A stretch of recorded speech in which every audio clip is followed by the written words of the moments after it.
Tinawag ni Attorney Ade Fajardo, legal counsel at tagapagsalita ni late Representative Ferdinand Martin G. Romualdez, na wala ng kredibilidad ang mga individual na dating nagpakilalang aide ni dating Ako Bicol Representative Saudi Co matapos babuiin ng nasa 25 katao ang kanilang mga naunang testimonya.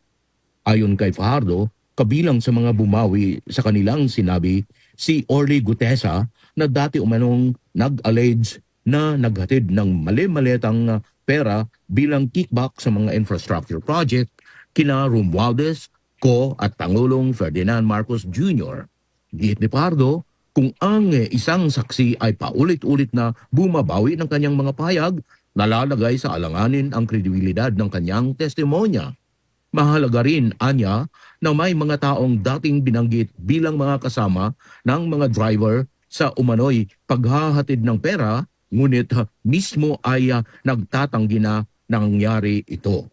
Patuloy namang itinanggi ni Romualdez na tumanggap siya ng anumang pera mula kay Co o sa mga umano'y tauhan nito.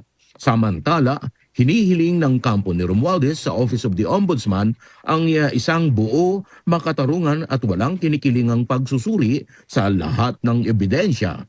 Sinabi ni Fajardo na nakapaghain na si Romualdez ng initial counter affidavit noong Agosto 7 at magsusumiti pa ng supplemental counter affidavit upang maisama ang mga bagong testimonya at ang recantation ni Gutesa. Terence Mordeno Grana nagbabalita para sa Armed Forces Radio, Boses ng Kawal Pilipino.